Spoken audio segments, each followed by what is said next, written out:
बकरी का दुश्मन। जंगल में एक बकरी रहती थी, पूनम। एक दिन रिंकू हिरण दौड़ते हुए जंगल में टहल रहा था कि तभी उसका पांव कीचड़ में फंस गया। इत्तेफाक से पूनम वहीं खड़ी थी। कीचड़ की मिट्टी सीधा पूनम के मुंह पर गिरी। तुम्हें तमीज नहीं है क्या? तुम्हें पता नहीं है कि मैं यहाँ पर खड़ी हुई थी?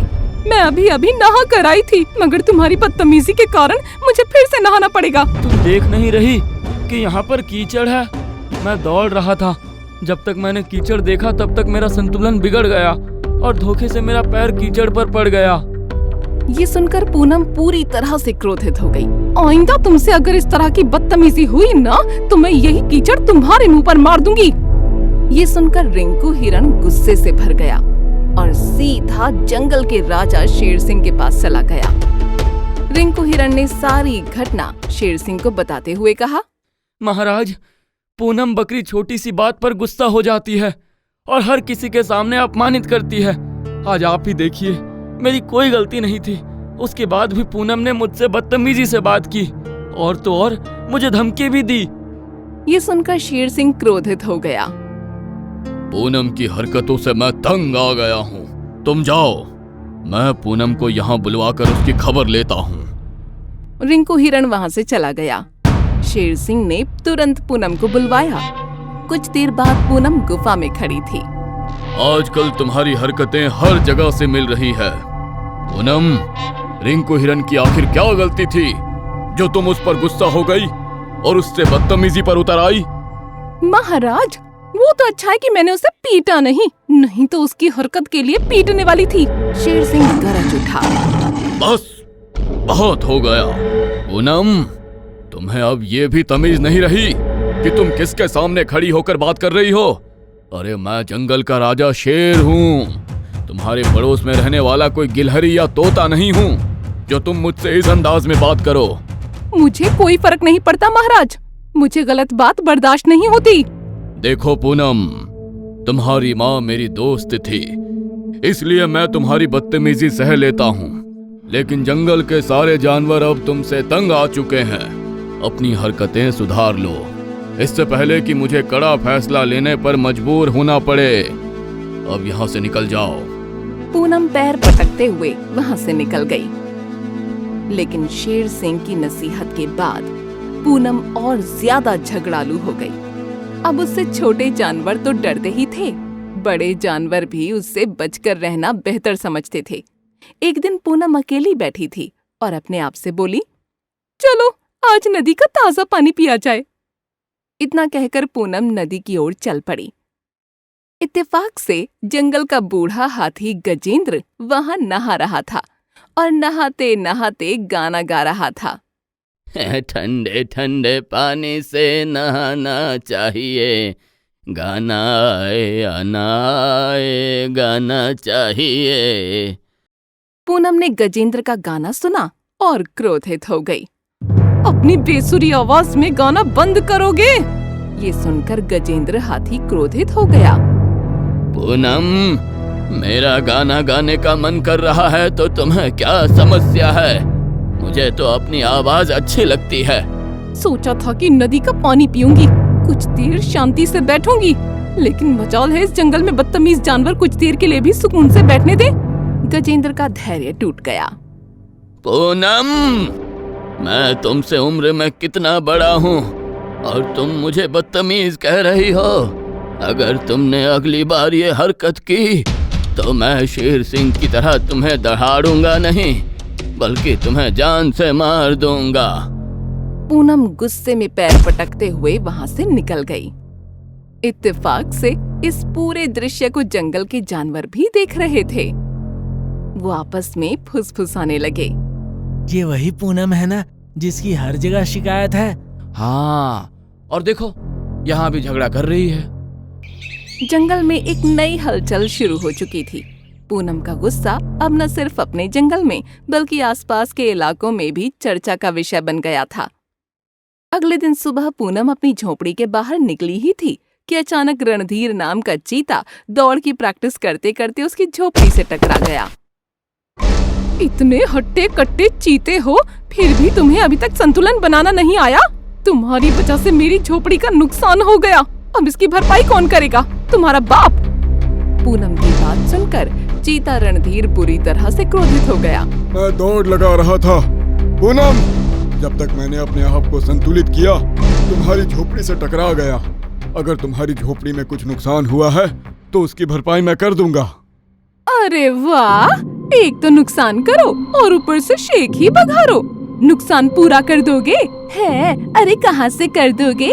ये जंगल तुम्हारे बाप का है क्या, या फिर तुम जंगल के टाटा अंबानी हो? ये सुनकर रणधीर का गुस्सा और भड़क उठा। बस बहुत हो गया। अब अगर तुमने एक भी शब्द आगे निकाला तो क्या कर लोगे? तू चीता है तो ये मत समझना कि तू कुछ भी कर सकता है। रणधीर का दिमाग खराब हो गया। तुम तो तू तड़ाक पर उतर आई हो। याद रखना पूनम, तुम्हारी हरकतों से शेर सिंह भी तंग आ चुका है। अगली बार तुमने मुझसे ऐसी बात की तो मैं तुम्हें जान से मार दूंगा। इतना कहकर रणधीर वहाँ से चला गया। इत्तेफाक से ये दृश्य जंगल के अन्य जानवर भी देख रहे थे। रणधीर चीते से लड़ाई के बाद पूनम बकरी आगे बढ़ी। कुछ दूर बब्बर नाम का भेड़िया लकड़ियां इकट्ठा कर रहा था। बब्बर ने एक लकड़ी मुंह से दूसरी ओर फेंकी, लेकिन लकड़ी पर गिरने के बजाय वो जमीन पर गिरी और सारी धूल पूनम के मुंह पर जा गिरी। ए भेड़िए, तुझ में तमीज नहीं है क्या? एक काम भी ठीक से नहीं होता। तेरी वजह से मेरा सारा मुंह गंदा हो गया। अब मुझे दोबारा नहाना पड़ेगा। पूनम की बात सुनकर बब्बर भेड़िया गुस्से से भर गया। जब तुम्हें दिखाई नहीं दे रहा था कि मैं यहाँ पर लकड़ियाँ इकट्ठा कर रहा हूँ, तो तुम्हें क्या जरूरत थी यहाँ से गुजरने की? तुम दूसरी दिशा की ओर भी जा सकती थी। क्यों? ये जंगल तेरे बाप का है।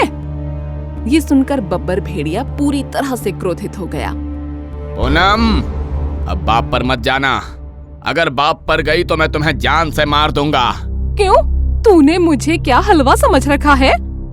इत्तेफाक से इस दृश्य को भी दूसरे जंगल के जानवर गौर से देख रहे थे। तभी वहाँ रणधीर चीता और गजेंद्र हाथी आ गए। इसके मुंह लगने का मतलब है खुद को मुसीबत में डालना। इसे बात करने की तमीज ही नहीं है।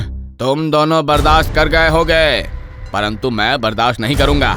मैं इसे जान से मार दूंगा। इसकी वजह से जंगल का हर प्राणी परेशान हो चुका है। बब्बर की बात सुनकर गजेंद्र हाथी और रणधीर चीता भी तिलमिला उठे। अब बहुत हो गया। तीनों बड़े जानवरों ने पहली बार खुले आम पूनम को धमकी दे दी। बहुत हो गया पूनम। अगर तूने हमारी जिंदगी में और उथल पुथल मचाई तो तुझे मार देंगे। और इस बार शेर सिंह भी तेरा साथ नहीं देगा। जंगल में धमकी की खबर फैल गई। छोटे जानवर फुसफुसाने लगे। अब तो पूनम को सचमुच डरना चाहिए। ये बात शेर सिंह तक भी पहुंची। बहुत हो गया। कल ही पूनम को बुलाऊंगा और उसे सबक सिखाऊंगा। जरूरत पड़ी तो कारागार में डाल दूंगा। लेकिन अगले ही दिन पूनम गायब हो गई। पूरा जंगल सन्न रह गया। जंगल का कोना कोना छान मारो। पूनम को ढूंढ कर लाओ। पूनम को बहुत ढूंढा गया, मगर पूनम कहीं न मिली। शेर सिंह ने सबसे पहले उन्हीं तीनों को बुलाया। हाथी गजेंद्र, चीता रणधीर और भेड़िया बब्बर।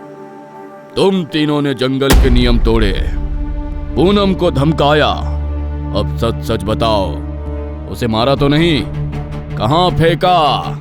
महाराज, हमने गुस्से में धमकी दी थी, लेकिन हम पूनम को मारने की सोच भी नहीं सकते। हमने हाथ नहीं लगाया। शेर सिंह ने उन्हें जाने को कहा, मगर उसके चेहरे पर चिंता साफ दिखाई दे रही थी। तभी उसका बुद्धिमान सलाहकार उल्लू सोमेश्वर धीरे से बोला, महाराज, चिंता क्यों करते हैं? वैसे भी पूनम बकरी बहुत चिड़चिड़े स्वभाव की थी। जंगल में सब उससे परेशान थे। सोमेश्वर, पूनम जैसी भी थी, वो हमारी जंगल की प्राणी थी। मैं उसके गायब होने को यूं ही नजरअंदाज नहीं कर सकता। उसकी माँ मेरी बचपन की दोस्त थी। पूनम बचपन से अनाथ थी, इसी वजह से उसका स्वभाव थोड़ा चिड़चिड़ा हो गया। इसलिए मैं उसे कुछ नहीं कहता था, पर इसका मतलब ये नहीं कि कोई भी उसे जान से मार दे। पूनम सबसे झगड़ती थी, लेकिन कभी किसी का नुकसान नहीं करती थी। महाराज, सच कहूं तो पूनम को ढूंढने में मुझे नहीं लगता जंगल का कोई जानवर मदद करेगा, तो ये काम मैं खुद करूंगा। शेर सिंह खुद जंगल में पूनम को तलाशने लगा। दिन रात वो सुराग ढूंढता रहता। फिर एक दिन उसकी नजर लोमड़ी चंद्रा पर पड़ी, जो चोरी चोरी जंगल की सबसे पुरानी गुफा की ओर जा रही थी। शेर सिंह को शक हुआ। वो चुपचाप उसका पीछा करने लगा। गुफा में पहुंचकर जो दृश्य उसने देखा वो उसे हिला गया। एक पिंजरे में बंधी पूनम बकरी भूखी, प्यासी, थकी हुई और डरी हुई थी। अब तुम यहीं मर जाओगी। मुझे तुमसे शुरू से ही जलन थी। इतनी शरारती होने के बाद भी शेर सिंह तुमसे कुछ नहीं कहता था और मैं ये सह नहीं पाती थी। तभी शेर सिंह गरजा और सामने आ गया। चंद्रा! लोमड़ी चंद्रा डर के मारे कांप गई। शेर सिंह ने पिंजरा तोड़कर पूनम को आजाद किया। इसके बाद शेर सिंह ने पूरे जंगल को सभा में बुलवाया। लोमड़ी चंद्रा को सबके सामने लाया गया। मैंने ऐसा इसलिए किया क्योंकि पूनम से सारा जंगल परेशान था। हाँ, पूनम चिड़चिड़े स्वभाव की थी, लेकिन उसने कभी किसी को नुकसान नहीं पहुंचाया। तुम्हें यह अधिकार किसने दिया कि तुम किसी को गुफा में कैद कर दो? लोमड़ी चंद्रा ने शर्म से सर झुका लिया। मैं अपनी गलती मानती हूँ। मुझसे ईर्ष्या में ये सब हो गया। कृपया मुझे माफ कर दो। पूनम ने भी सर झुकाकर कहा, महाराज, मुझे क्षमा कर दो। मैं बचपन से अनाथ थी, इसलिए स्वभाव थोड़ा चिड़चिड़ा हो गया। मैं सबके साथ झगड़ती रही। जंगल में सबके साथ हंसना बोलना सीखो पूनम। किसी के जाने से दुनिया खत्म नहीं हो जाती। सोचो, तुम जंगल में इतनी लड़ाई करती हो, तुम्हारी माँ की आत्मा को कितनी पीड़ा होती होगी। अब मैं बदल जाऊंगी महाराज। अब किसी से यूं झगड़ा ना करूंगी। देखो पूनम, तुम्हारे झगड़ालू स्वभाव के कारण ही कोई तुम्हें ढूंढने नहीं गया। अगर मैं ना खोजता तो तुम पिंजरे में ही मर जाती। इसलिए इतना झगड़ा मत करो कि लोग भूल जाएं कि असली दुश्मन कौन है। आप सही कह रहे हैं महाराज। मैं बदलने की पूरी कोशिश करूंगी। और इस घटना के बाद जंगल में शांति लौट आई। लोमड़ी चंद्रा अपनी गलती मानकर झुक गई। पूनम सुधर गई और बाकी जानवर भी समझ गए कि झगड़े से केवल दुश्मन बनते हैं, दोस्त नहीं। आपको हमारा ये वीडियो पसंद आया हो तो प्लीज हमारे चैनल को सब्सक्राइब कीजिए और हाँ, वीडियो को लाइक और शेयर करना मत भूलना। धन्यवाद।